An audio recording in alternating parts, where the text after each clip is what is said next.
नमस्कार साथियों, एक बार फिर से स्वागत है आपका अपने YouTube चैनल हक की बात पे।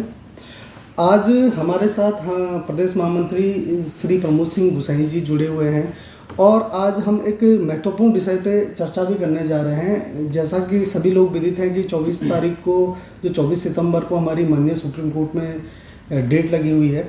तो मैं प्रमोद जी आपसे ये जानना चाह रहा हूँ कि जो 24 सितंबर को डेट लगी है उसमें संगठन की क्या रणनीति रहेगी और आगे थोड़ा सा जो हमारे कर्मचारी हैं उनके लिए आप कुछ दिशा निर्देश देने का कष्ट करें।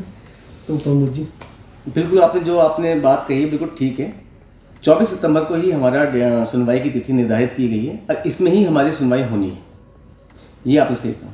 और प्रमोद जी, कई बार फ़ोनों के माध्यम से भी हमारे पास कर्मचारियों के फ़ोन आते हैं, व्हाट्सएप ग्रुपों में कर्मचारी लिखते हैं कि जो ये कुंदन सिंह केस है इसमें हमें लाभ मिल पाएगा नहीं मिल पाएगा। जैसे हमारे चतुर्थ श्रेणी के कर्मचारी हैं और अन्य अधिकारी वर्ग हो गया, ग्रुप सी वाले हो गए हैं, तो उनके लिए आप मतलब उनको भी थोड़ा सा आप वो कर दें, बता दें कि उनके लिए क्या इससे लाभ होगा नहीं होगा, उसके बारे में थोड़ा सा आप कर्मचारियों के लिए। बहुत अच्छा विषय आपने बात की। ये विषय, इससे संबंधित कई सवाल कर्मचारियों के मन में रहते हैं, वो हमें फ़ोन भी करते हैं।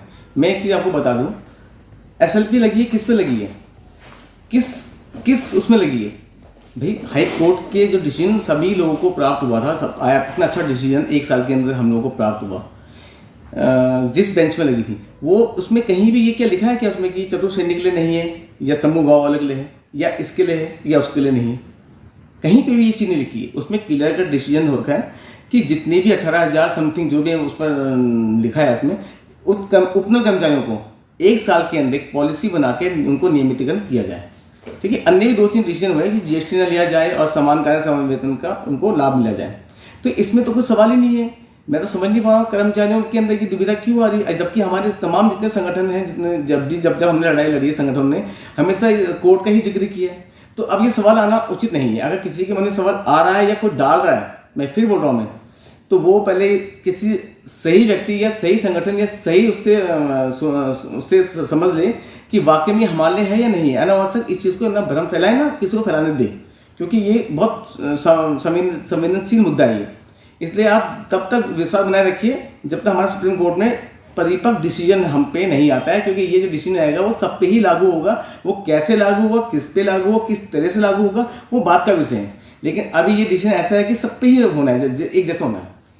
और प्रमोद जी, कई बार सुनवाई जैसे होती है, जैसे ये पिछली सुनवाई भी हुई थी, तो उसमें नंबर नहीं आ पाया था केस का, दुर्भाग्यवश। तो कर्मचारियों का एक व्यू भी रहता है, एक मतलब वो लिखते भी रहते हैं ग्रुपों में या फ़ोन के माध्यम से बताते रहते हैं कि तारीख पे तारीख। तो उस विषय में आप थोड़ा सा कर्मचारियों को बताइए कि जो ये हमें वो डेट मिलती है और उसके बाद जो नंबर मेंशन होता है, केस नंबर मेंशन होता है, तो उसके विषय में आप थोड़ा सा विस्तृत रूप से कर्मचारियों के लिए वो भी थोड़ा सा बता दीजिए। सही कहा आपने। थोड़ा हंसी भी आ जाती है कि तारीख पे तारीख।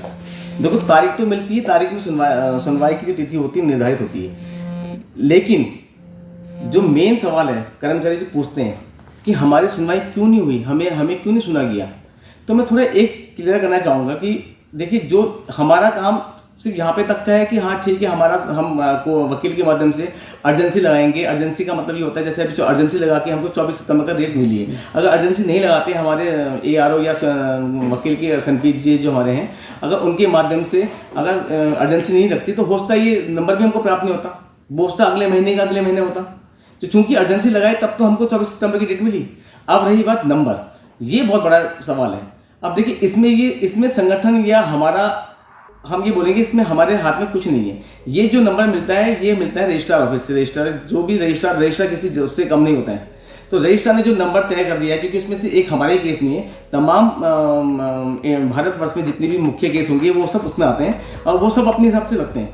ये हमारा ही लक होगा या बैड लक होगा या गुड लक बोलेंगे। देखिए, हमारा नंबर थोड़ा अगर पहले आ जाता तो हमारे गुड लक हो गया, और थोड़ा बहुत ज़्यादा बात का आ जाए जिसमें कि हमारी सुनवाई ना पहुँच पाए तो हमारा बैड लक होगा। लेकिन इसके लिए भी हम प्रयास कर रहे हैं कि किस तरह से वकील के माध्यम से हम लोग बात कर रहे हैं कि वकील किस तरह से हम लोगों को एक रास्ता बताए या अपने माध्यम से कुछ ऐसा वो करे कि जिससे कि हमारा जो नंबर है वो हमारा कम से कम ऐसे नंबर पे आए जिसमें कि हमारी बेंच सुने हुए। और ये बात मैं आपको एक चीज़ और बताना चाहूँगा कि प्रॉपर अगर सुन ली तो ये एक ही हेयरिंग में इसका फाइनल होना है, क्योंकि मुझे लगता नहीं कि इसमें ज़्यादा कुछ सवाल जवाब की जरूरत पड़ेगी।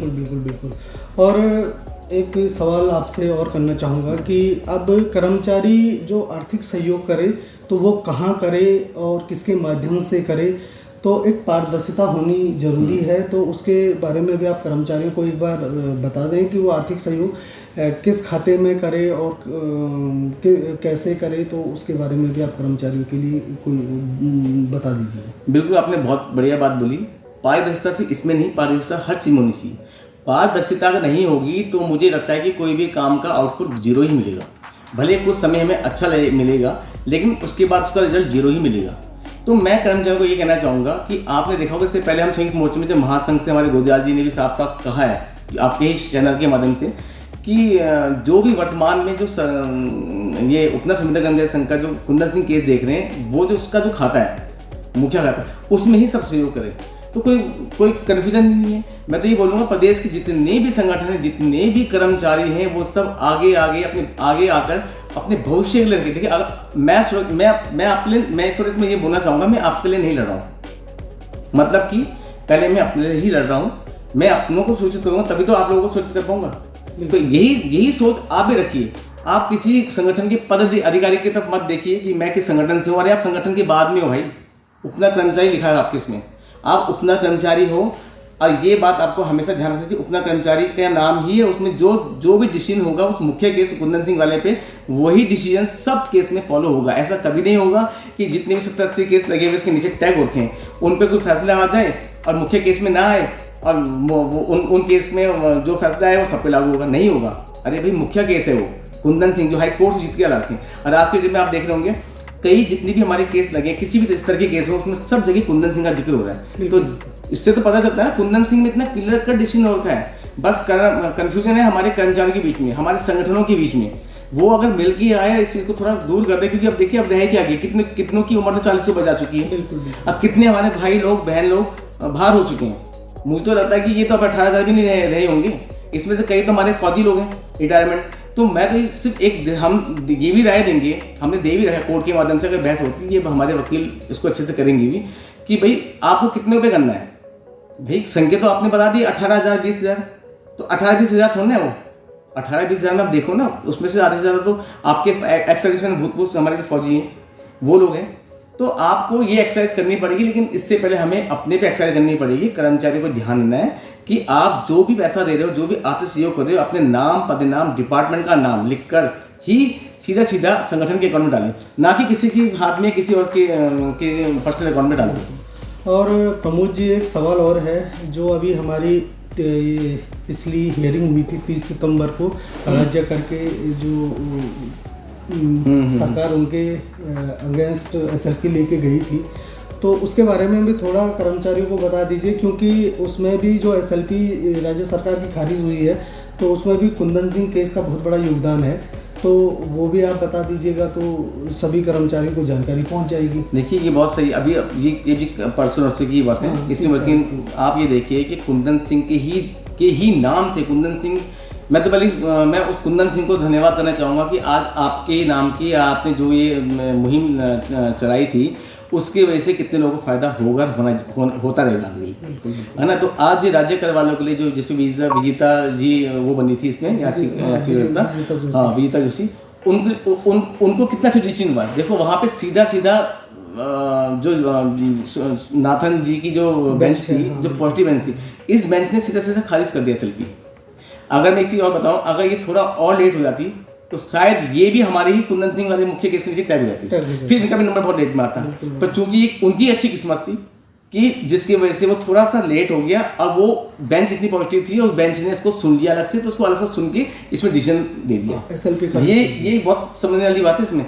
अब हम ये बोलेंगे नहीं यार उसके लिए कैसे, हमारे लिए कैसे नहीं हुआ, ये सवाल जवाब इसमें नहीं हो सकता इसमें।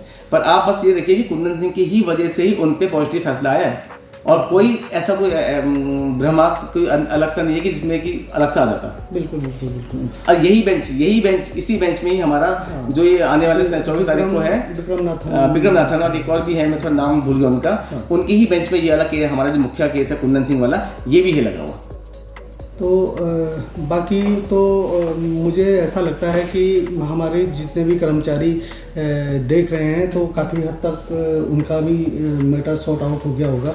जो उनकी चीज़ें थी माइंड में, कुछ हद तक कोशिश की है हमने कि सभी लोगों को क्लियर किया जाए। और मैं लास्ट में अपील करना चाहूँगा गोसाई जी आपके माध्यम से सभी कर्मचारियों को कि अपने भविष्य को देखते हुए आप आर्थिक सहयोग कीजिए, आप हम पे विश्वास बनाए रखें। और ये कुंदन सिंह केस अगर फाइनल हो जाता है तो एक नज़ीर भी बन जाएगा और सभी कर्मचारियों का उससे भविष्य भी सुरक्षित हो जाएगा। बिल्कुल, आपने बहुत एक नंबर की बात बोली है। देखिए, आप ये जो अभी हम ये बात कर रहे हैं, ये मुझे ऐसा लगता है कि अगर सब कुछ ठीक चला तो 2024 में ही केस ने फाइनल हो जाना है। बिल्कुल। और अपील करनी इसलिए जरूरी हो गई क्योंकि कई कर्मचारी बोलते हैं कि हम कितने बार अपील करें, कितने बार हम पैसा डालें। ठीक है, हम ये नहीं बोलते, हम भी उसी दौर से गुजर रहे हैं जिस दौर से अब गुजर रहे हैं। पर एक चीज़ होता है, अगर आपको सुरक्षित भविष्य चाहिए तो आपको तो भैया कोशिश तो करनी पड़ेगी भाई। जो चीज़ हमारे हाथ में है ही नहीं, हम कैसे आपको बोलते हैं कि अगर इस साल 24 तारीख को हम फैसला आके आपके हाथ में दे देंगे। हमारा बात जब तक इससे पहले जितनी तारीख थी हम उसमें बोलते थे वकील के माध्यम से हमारा सुनवाई होकर उसमें हमें कोई अच्छा डिसीजन प्राप्त हो जाता है, क्योंकि वो हमारे हाथ में नहीं है। हमारे हाथ में जो होगा हम चाहेंगे, क्योंकि मुझे भी अपने भविष्य की चिंता है भाई। आपको है तो मुझे नहीं है क्या? मेरी उम्र भी तो जा रही है। तो भाई ऐसा नहीं है, आप लोगों को थोड़ा क्लियर कट होना पड़ेगा, थोड़ा भरोसा बनाना पड़ेगा कि कितने बार दे, आपको देना पड़ेगा उतने ही बार देना पड़ेगा जितने बार सुनवाई की तिथि लगेगी। जब तक फाइनल नहीं होता है आप लोगों को सहयोग करना, बिना आपके सहयोग से हम कहाँ से, संगठन कहाँ से करेगा? संगठन तो जो करेगा, लेकिन अगर आपका सहयोग नहीं मिलेगा तो संगठन उतने बड़े जो वकील के फौज खड़े करे ना हमारी सरकार ने, इतने बड़े तो उसके साथ लड़ने के लिए हम लोग, हमारे वकील नहीं है तैयार। क्योंकि भाई अगर हमें पैसा अगर देना है तो भाई कम से कम हमें अच्छे वकील को उसके हिसाब से उसको पैसा देना पड़ेगा तब जाके। क्योंकि देखो बेंच भी उसी की सुनती है, बेंच भी उसी के हिसाब से फेवर देती है जिस हिसाब से वकील का नाम होता है। ये बात ध्यान रखिए। हमारे पास पैसा नहीं होगा तो हम उस हिसाब से ही करेंगे, क्योंकि हम पे प्रेशर संगठन का भी है, हम पे प्रेशर कोर्ट का भी है, हम पे प्रेशर आप लोगों का भी है। कि प्रेशर एक ऐसी चीज़ है कि आप तो सिर्फ एक बोल के चले जाते हो कि यार हमने तो दे दिया, अब हम कितने बार दें। पर आप ये देखें ना, हम लोग कितने बार किस लोगों से, कितने फ़ोन के माध्यम से, कभी रास्ते पे कोई मिल जाता, कभी कोई कहीं पे मिल जाता, कभी कहीं, हम किसी को जवाब देते रहेंगे, लेकिन हम फिर भी जवाब देंगे। बस हमें ये आपसे अपील है कि आप लोग बताए हुए खाते पे ही पैसे डालें और अपना पूरा विवरण भी उसमें लिखें, चाहे आप कितना भी डाल दो। हमने तो ये कहा कि कम से कम 1000 रुपये डालिए, है ना। और जिसकी सैलरी बहुत टाइम की बाद आ रही है वो कम से कम अपने भविष्य को देखते हुए अपने किसी साथी से या किसी से के माध्यम से भी उस समय उसको दे दे, ताकि वो बाद में उसको लौटा दे। क्योंकि ऐसा ना, अब आप बोलोगे अगले महीने सैलरी आएगी तो अब केस ये वकील थोड़ा ना बोलेगा ठीक है भाई साहब अगले महीने उनकी सैलरी आएगी तो अब अगले महीने मुझे दे देना, अभी मैं आपको करूँ। ऐसा नहीं होता ना, कुछ चीज़ें का कुछ प्रोटोकॉल होता है। आप भी एक व्यवस्थित तरीके से काम करें विभागों में तो आपको पूरा सिस्टम का पता है, उसी सिस्टम के तहत चलेंगे। और हमारे सामने तो उदाहरण भी है, जैसे हमारे होमगार्ड वाले भाई थे, बिल्कुल, तो वो लोग भी जीत के आए और आज अच्छा पैकेज पा रहे हैं अपना, उन्होंने भविष्य सुरक्षित कर लिया, पूरा एरिया से मिला है, बिल्कुल सब कुछ मिला हुआ है। तो फिर से सभी कर्मचारियों से बस गुजारिश यही है कि अपने भविष्य को देखते हुए सहयोग करें। और इन्हीं शब्दों के साथ धन्यवाद। जय हिंद, जय उत्तराखंड।